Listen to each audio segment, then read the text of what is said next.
जो मनुष्य बिना किसी लालच, मोह या द्वेष के कोई निर्णय करता है, कोई कर्म करता है, तो ऐसा कर्म हमेशा उच्चतम श्रेणी में आता है। और जो इंसान दूसरों को दुखी करने के लिए अपने मोह, अपने लालच और अपने द्वेष के अभिभूत होकर कर्म करता है, वह न्यूनतम श्रेणी में आता है। अब आपको खुद आकलन करना है कि जो भी आप कर्म करते हैं वह किस श्रेणी में आता है, और अगर वो श्रेणी न्यूनतम है तो उसे उच्चतम श्रेणी में लाने का प्रयत्न कीजिए। तभी आपका जीवन बदलेगा, वरना जीवन भर आपके कर्म आपको प्रभावित करते रहेंगे और आपको दुखी करते रहेंगे। दोस्तों, कई बार तो अनजाने में और कई बार स्वार्थवश कुछ इंसान ऐसे कर्म कर देता है कि जिसका पछतावा उसे जीवन भर रहता है। लालच और स्वार्थ से भरे हुए कर्म हो सकता है कि आपको थोड़ी देर के लिए फायदा पहुंचाए, लाभ पहुंचाए, आनंद प्रदान करे, लेकिन ऐसे कर्म करने के बाद आपका मन बोझिल होने लगता है। दोस्तों, दूसरों को सताकर, दूसरों को दुखी करके उनसे लाभ हासिल करना आपके जीवन को सुखी नहीं बना सकता। सुख पाने के लिए यह जरूरी है कि हम दूसरों को भी सुख पहुंचाएं, क्योंकि जिस प्रकार के हम कर्म करते हैं वही कर्म लौट कर वापस हमारी जिंदगी में आते हैं। सभी शिष्य अपने गुरु से इस उपदेश को बड़े ही ध्यान से सुन रहे थे। एक शिष्य ने ये उपदेश सुनने के बाद अपने गुरु से सवाल किया कि हे गुरुदेव, हमारे आश्रम में बहुत सारे मच्छर हैं। जब हम रात को सोते हैं तो यही मच्छर हमें परेशान करते हैं, तो मजबूरीवश इन मच्छरों को हमें मारना ही पड़ता है। उसी प्रकार अपनी फसल की देखभाल करने के लिए एक किसान को अपनी फसल को जानवरों से बचा कर रखना होता है, या फिर एक सेठ को अच्छे से काम करने के लिए अपने कारीगरों से अच्छे तरीके से काम लेना पड़ता है। इसलिए उन्हें कभी कभी डांट फटकार भी लगानी पड़ती है, जिससे उनका मन दुखी हो जाता है। हे गुरुदेव, मैं आपसे यह पूछना चाहता हूं कि अच्छा और बुरा कर्म क्या होता है, क्योंकि अगर हम मच्छरों को नहीं मारेंगे, नहीं भगाएंगे, तो वो हमें सोने नहीं देंगे। उसी प्रकार कुछ जानवर ऐसे होते हैं जिनसे इंसान को भी खतरा होता है। अगर इंसान उनको नहीं मारेगा तो वो इंसान का जान ले लेगा। गुरुदेव ने मुस्कुराते हुए एक पेड़ की तरफ इशारा किया जिस पर बहुत सारे कांटे उगे हुए थे। गुरुजी ने सभी शिष्यों को समझाते हुए कहना शुरू किया कि इस पेड़ को ध्यान से देखो, तुम्हें क्या दिखाई दे रहा है। एक शिष्य ने कहा कि गुरुदेव, पेड़ बहुत बड़ा है। तो दूसरे शिष्य ने कहा कि गुरुदेव, पेड़ पर बहुत अच्छे फल लगे हैं। तीसरे शिष्य ने कहा कि गुरुदेव, पेड़ की छांव बहुत अच्छी है। फिर एक और शिष्य ने बिल्कुल ही अलग जवाब दिया। उसने कहा कि गुरुदेव, इस पेड़ की लकड़ी बहुत महंगी है, बाजार में इसकी अच्छी कीमत मिलती है। गुरुदेव ने सभी शिष्यों से सवाल किया कि मान लो कोई व्यक्ति इस पेड़ की लकड़ी काटने के लिए आता है और उसे कांटा लग जाता है, तो क्या इस पेड़ ने कोई गलती की? क्या इस पेड़ का वो बुरा कर्म कहलाएगा? गुरुदेव ने सभी शिष्यों को समझाते हुए कहा कि प्रकृति इन पेड़ पौधों को भी ताकत देती है खुद की रक्षा करने के लिए। ये कांटे इस पेड़ पर इसीलिए उगे हैं ताकि ये अपनी रक्षा कर सके, और अगर अपनी रक्षा करते हुए ये किसी को हानि भी पहुंचा देते हैं तो वो बुरा कर्म कैसे हो सकता है? क्योंकि इसका सर्वप्रथम कर्तव्य यही है कि पहले वो खुद की रक्षा करे, क्योंकि जब यह खुद की रक्षा कर पाएगा तभी वो दूसरों को फल प्रदान करेगा। इसलिए खुद की रक्षा के लिए किया हुआ कर्म कभी भी बुरा कर्म नहीं हो सकता। गुरुदेव ने आगे कहा कि जीवन एक द्वंद्व है। यहाँ पर अच्छा कर्म और बुरा कर्म इतना साफ नहीं होता है। आसानी से तुम निर्णय नहीं ले पाओगे कि अच्छा कर्म क्या है और बुरा कर्म क्या है। उसके लिए तुम्हें तर्क शक्ति का इस्तेमाल करना होगा। जब हम किसी हिरण को शेर का निवाला बनते हुए देखते हैं तो हमारे दिल में बहुत करुणा उठती है। उस शेर के प्रति हमारे मन में नफरत पैदा होती है। लेकिन समझने की बात यह है कि शेर का शिकार तो हिरण ही है। अगर वह हिरण का शिकार नहीं करेगा तो भूख से मर जाएगा, तो इसमें शेर गलत कैसे हो सकता है? प्रकृति के कुछ नियम और कानून होते हैं और उसी के अनुसार संसार चलता है। अहिंसा परमो धर्मा, यह कथन शास्त्रों में भी लिखा हुआ है और हम सब ने सुना होगा कि अहिंसा सबसे बड़ा धर्म होता है, लेकिन सिर्फ तब तक जब तक आपकी सुरक्षा की बात नहीं आती है। जहाँ पर आपकी सुरक्षा को खतरा होता है वहाँ पर इंसान को अहिंसा त्यागनी ही पड़ती है। अगर वो वहाँ पर अहिंसा अपनाएगा तो वह कायर कहलाएगा। फिर एक शिष्य ने सवाल किया कि गुरुदेव, तो क्या फिर मांस खाना सही है? जो कि मांस भी तो हम अपनी भूख मिटाने के लिए ही खाते हैं, और अगर हम अपनी भूख नहीं मिटाएंगे तो हम मर जाएंगे। तो इस प्रकार तो मांस खाना भी सही हुआ। गुरुदेव ने अपने शिष्यों से कहा कि एक शेर के लिए मांस खाना सही है क्योंकि उसके पास कोई दूसरा विकल्प नहीं है, लेकिन हमारे पास विकल्प होते हैं। हम तो सिर्फ अपने स्वाद के लिए मांस खाना पसंद करते हैं और सिर्फ अपने स्वाद के लिए किसी असहाय प्राणी की हत्या कर देना कहाँ से उचित हो सकता है?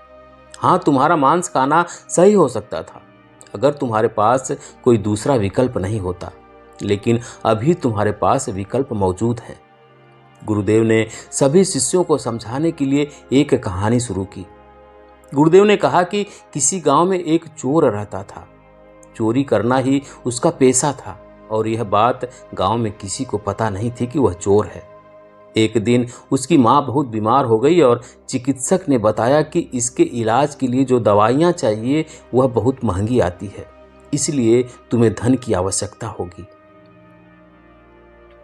उसी रात वो चोर एक अमीर सेठ के घर में चोरी करने के लिए घुस गया, लेकिन बदकिस्मती से आज उसकी चोरी पकड़ी गई।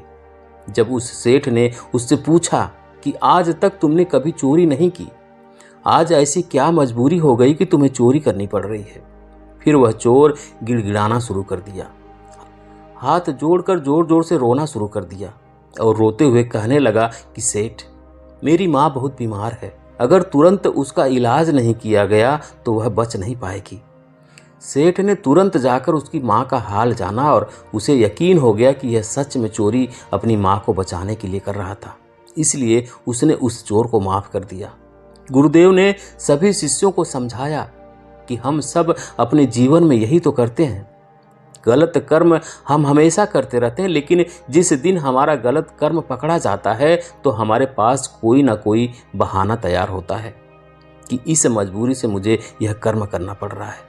जिस प्रकार तुमने मच्छरों को मारने की बात कही है, तुम दूसरा विकल्प भी चुन सकते थे। तुम सोते हो तो कोई मच्छरदानी का उपयोग कर सकते हो, जिससे तुम मच्छरों से बचकर भी रह सकते हो और तुम्हें मच्छरों की हत्या भी नहीं करनी पड़ती। इसलिए अगर सही तरीके से बुद्धि का प्रयोग किया जाए तो तुम्हें कभी भी गलत कर्म करने की आवश्यकता ही नहीं पड़ेगी। तुम्हें हिंसा करने की जरूरत ही नहीं महसूस होगी। शेर एक जानवर होता है, उसके पास बुद्धि बल नहीं होता और ना ही उसके पास संसाधन होता है, इसलिए हिरण को मार कर खाना उसकी मजबूरी हो जाती है। लेकिन हम इंसानों के पास बुद्धि बल भी होता है और संसाधन भी होता है, इसलिए उसके लिए कोई तर्क, कोई बहाना उस गलत कर्म को अच्छे कर्म में नहीं बदल सकता है। एक सेठ अपने कारीगरों से प्रेम से भी काम ले सकता है, लेकिन अहंकारवश अपनी सत्ता को स्थापित करने के लिए वह अपने कारीगरों को डांटता और फटकारता रहता है।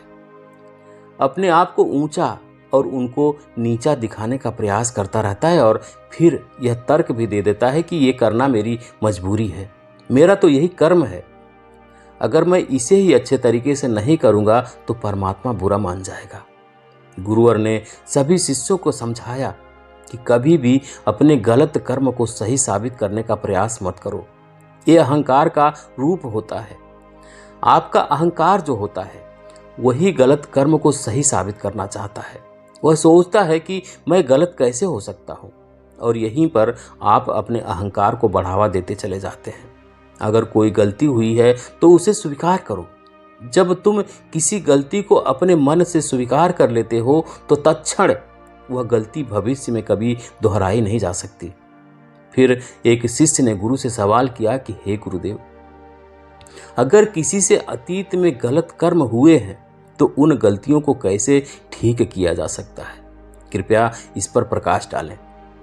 गुरुदेव ने कहा कि सबसे पहले तो ऐसे इंसान जो खुद की गलतियों को स्वीकार कर लेते हैं वह बहादुर होते हैं, क्योंकि हर एक इंसान अपनी गलती को स्वीकार नहीं कर पाता। और अगली बात समझने की यह है कि इंसान गलतियों का पुतला होता है। अगर इंसान गलती नहीं करेगा तो उसका विकास कैसे होगा? गलतियां करके ही इंसान गलतियों से पार हो जाता है। अगर एक बार कोई गलती हो गई है तो वो माफ की जा सकती है, लेकिन बार बार कोई गलती कर रहा है तो वह आदमी मूर्ख होता है। ऐसा इंसान बेहोशी में अपना जीवन जी रहा है और उसका विनाश निश्चित है। गलतियां करो, लेकिन हर बार नई गलती करो।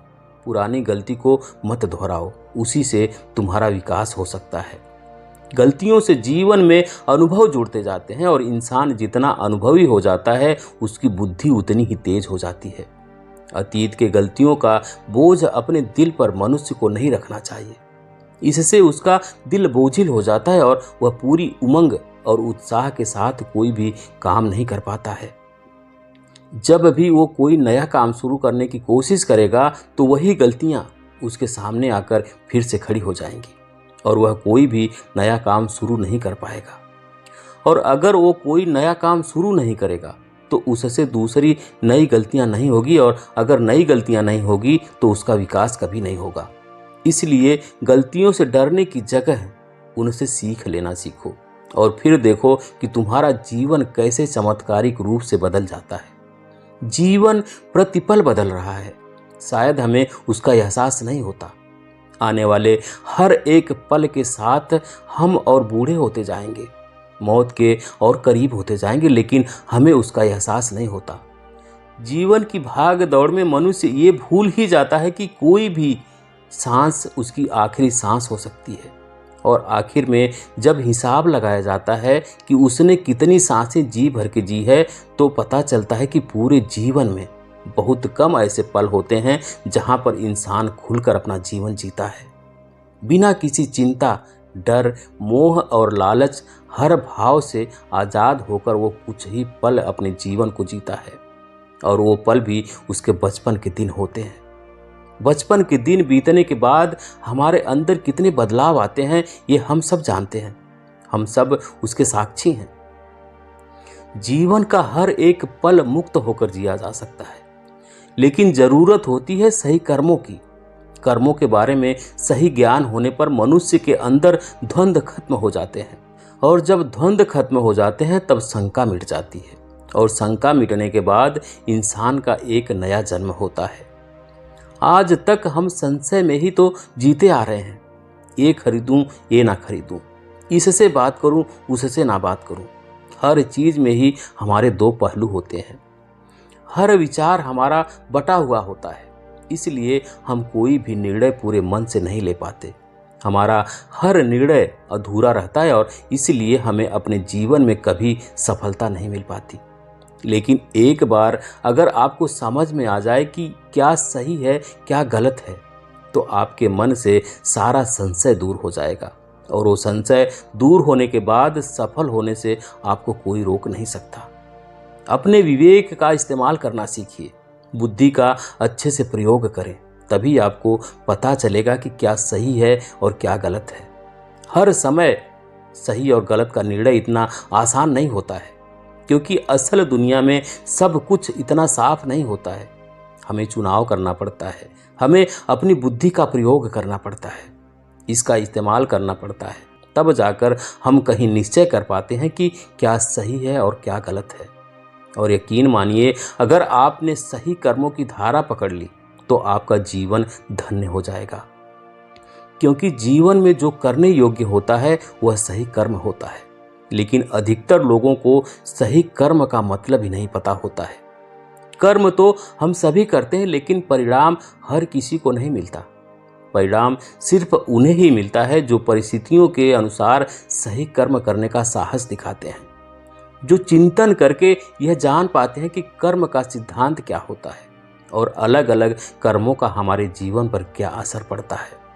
जब इंसान भली भांति अपनी दृष्टि से ये सब देख लेता है, तब उसका कर्मों के बारे में सारा संशय दूर होने लगता है, और तब धीरे धीरे अनुभव के साथ उसे पता चल जाता है कि जो कर्म वो कर रहा है वह किस श्रेणी के कर्म हैं। क्योंकि 3 श्रेणियां होती हैं, उच्चतम श्रेणी, मध्यम श्रेणी और न्यूनतम श्रेणी। जो मनुष्य बिना किसी लालच, मोह या द्वेष के कोई निर्णय करता है, कोई कर्म करता है, तो ऐसा कर्म हमेशा उच्चतम श्रेणी में आता है। और जो इंसान दूसरों को दुखी करने के लिए अपने मोह, अपने लालच और अपने द्वेष के अभिभूत होकर कर्म करता है, वह न्यूनतम श्रेणी में आता है। अब आपको खुद आकलन करना है कि जो भी आप कर्म करते हैं वह किस श्रेणी में आता है, और अगर वो श्रेणी न्यूनतम है तो उसे उच्चतम श्रेणी में लाने का प्रयत्न कीजिए। तभी आपका जीवन बदलेगा, वरना जीवन भर आपके कर्म आपको प्रभावित करते रहेंगे, आपको दुखी करते रहेंगे। अपनी बात को खत्म करते हुए गुरुदेव ने आखिर में कहा कि जो भी गलतियां करो, होश पूर्वक करो, बेहोशी में नहीं। और होश जीवन में तभी जागृत होगा जब तुम ध्यान की अवस्था में प्रवेश करते हो। इसके बाद सभी शिष्य अपने गुरु के निर्देशों के अनुसार ध्यान में लीन हो गए। तो ये थी आज की कहानी दोस्तों।